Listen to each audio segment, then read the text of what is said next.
Hey everyone, as you can see here, I have a minstrel banjo. It's based off of 1840s, 1850s design.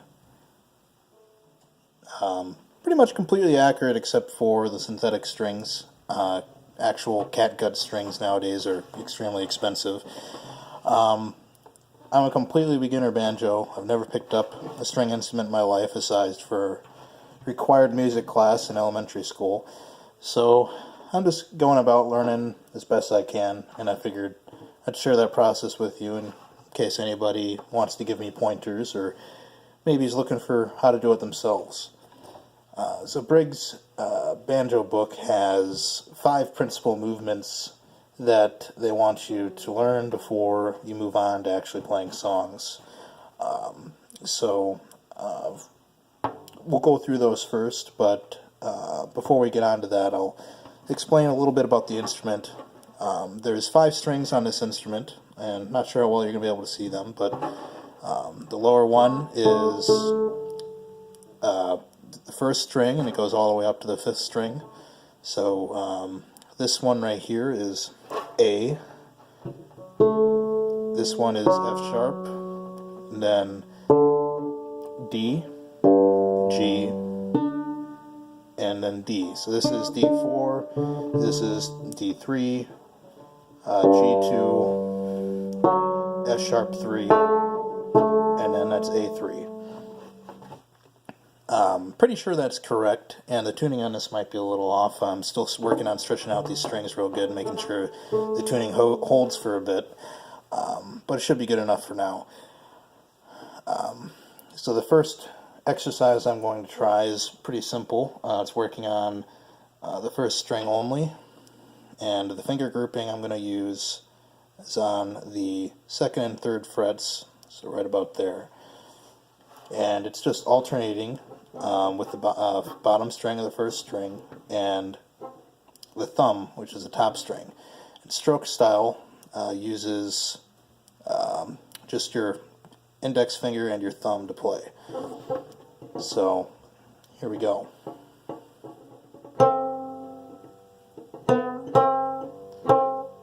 Alright, I think that's set up right. Let's make sure my fingers are right.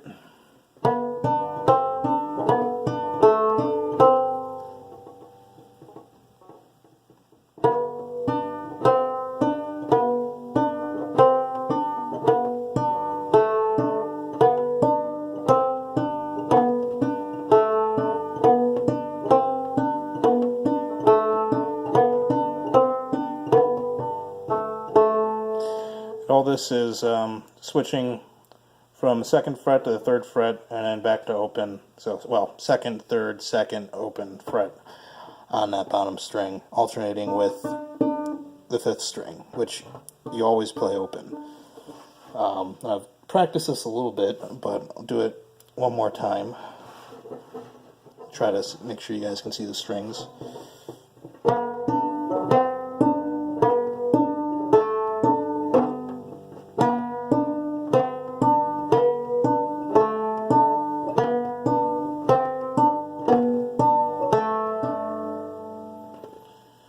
Alright, not perfect. I'm still working on it. They suggest that you do these exercises pretty much until you can do them in your sleep before you start moving on to songs and trying to tackle those, because it helps build up the muscle memory in both your left hand and your right hand. So we'll see how far I get on that in a week or so. Second exercise is a little bit more complicated, but not really. It's another alternating. I'll try to get a shot of the tab here or post links, but it is the 1st fret on the 2nd string and the 2nd fret on the 1st string, or well, yeah.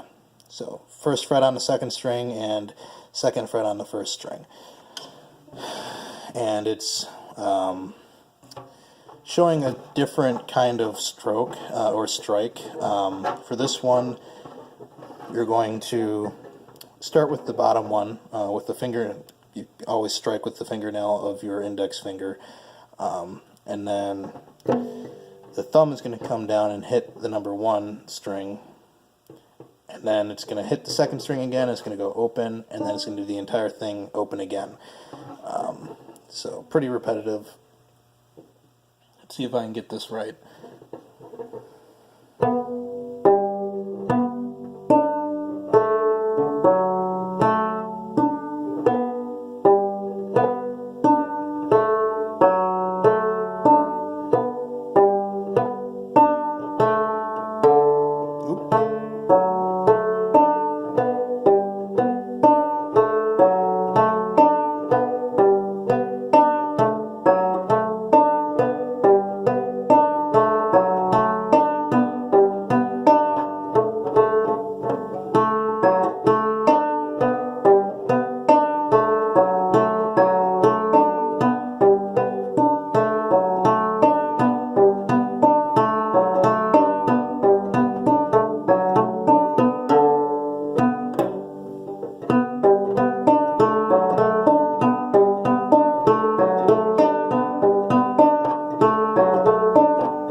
Gee, this is fun.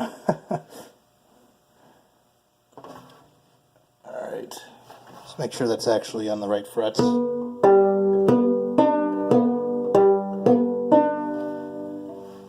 Yeah, it's one of the things without the fret to guide you, your fingers sometimes slip if you're not careful.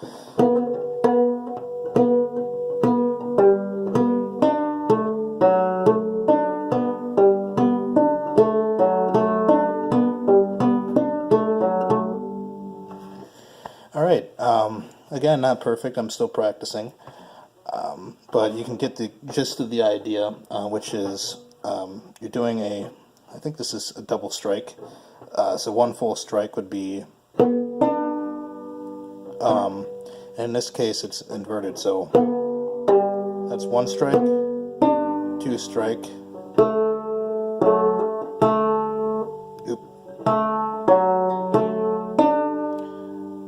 that's 3 strike. So the next one is more the same, except it's slightly different chord arrangement, which I'll demonstrate here. So it looks like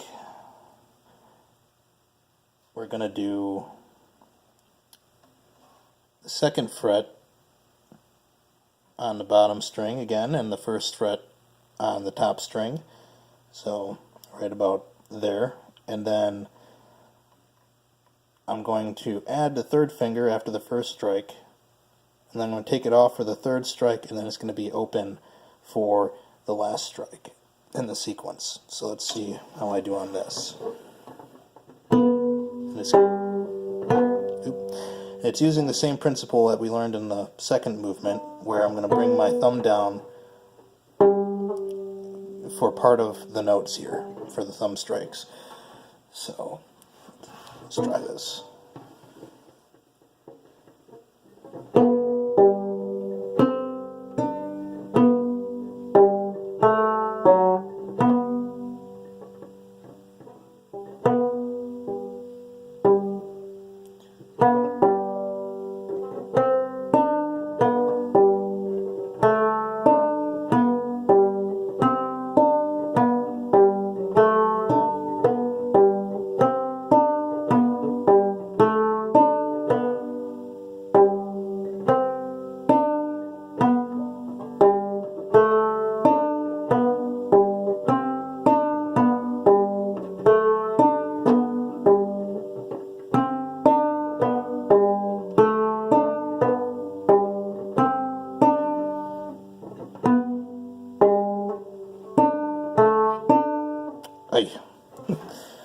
Alright, you get the idea. Let's just keep practicing on that and making sure you're getting closer and closer to being able to do that without hardly any work. And then here, the next one here, I'm not entirely sure how exactly to play it. It looks like there's like a double thumb stroke on here, so I'll give it my best shot and see what happens. So the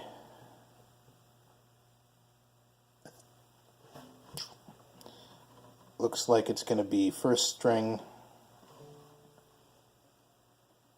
or the second string is going to be the first fret, and then the bottom string is going to be on the first string is going to be on the second fret, and the second string is going to be on the first fret.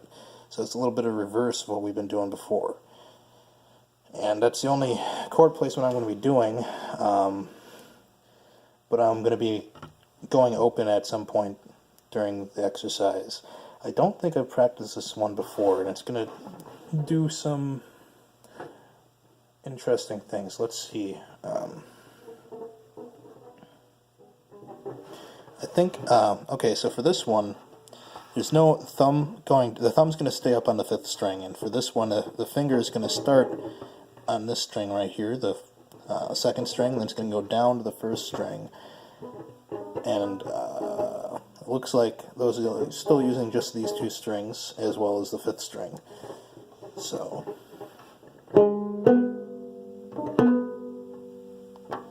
alright.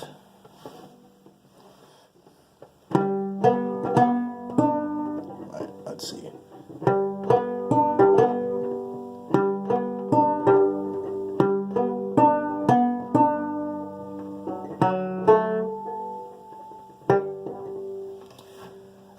As you can tell, a little bit more rough after not having practiced this before.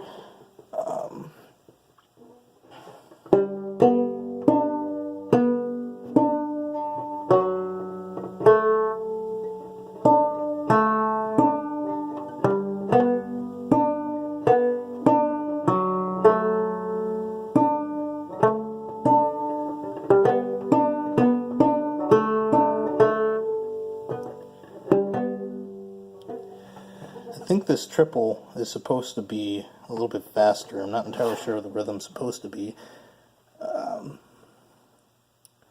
So the way this tablature works, it's just different enough from actual music for me to not remember any of the notes. I think it's got a dotted eighth note on the first, and then a regular eighth note on the second, followed by 3/8 notes, I think.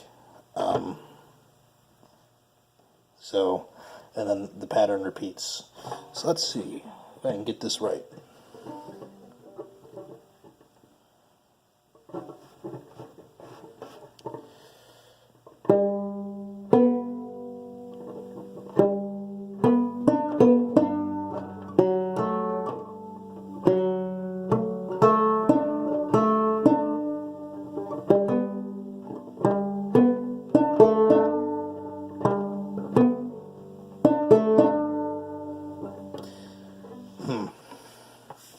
Might have to spend some more time on this one, figure it out. This is a little bit more complicated, introducing some more notes. I'm going to try again and see what happens. If not, I'm going to move on to the last one, which again has some triples. But I'll at least give it a shot and see what happens, and then in the next videos, we'll see how I improve.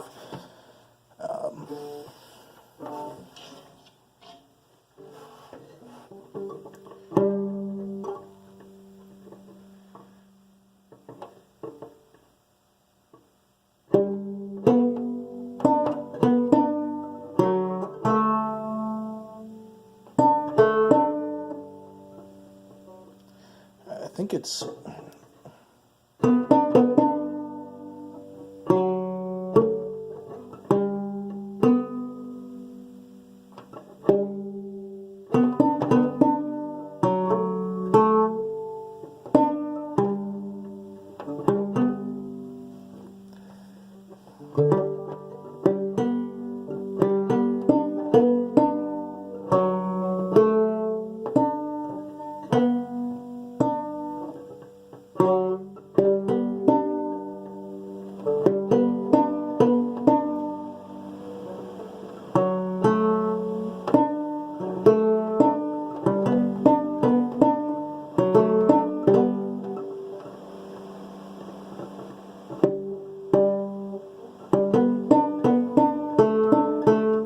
No, that's not it.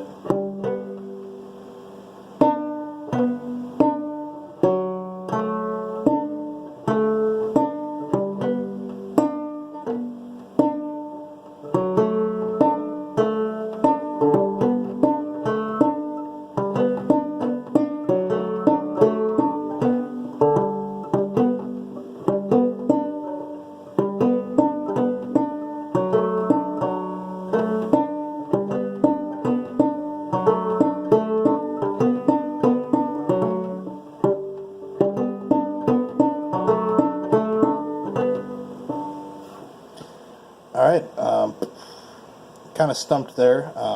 Actually, I think this video has gone on long enough, so I think I'll stop there and master that triple, and then come back later and see what happens. But in case I didn't mention it, I'm trying stroke style, which is earlier than Klauheimer, so it's all based on. Again, my tuning is D, G, D, F sharp, A, which is the Briggs style of tuning. It's a deeper tuning than modern banjos. The banjo that I'm using is made by Terry Bell, who's out of Michigan. He does a very excellent job making these, at least as far as I can tell. It's a tack head banjo, meaning it's just tacked on, obviously, and pretty basic, but it's gorgeous and it makes pretty good sound. Still don't really have a lot of experience with banjo, so it seems like it's probably up there in quality. So, but if you're interested in looking at more videos, I recommend the YouTube channel of Timothy Twiss, who does very excellent work playing the banjo, and he also has some instructionals of his own. I primarily made this video just kind of to gauge my progress and keep myself motivated a little bit, and try to do some more updates here, maybe get some actual recording equipment, and try to do this right. But hey, 20-minute long video, first shot. It's probably painful to sit through and watch, so if you did, thank you, and I hope maybe any enterprising banjo players out there get some use out of it. That's all for now. Catch you.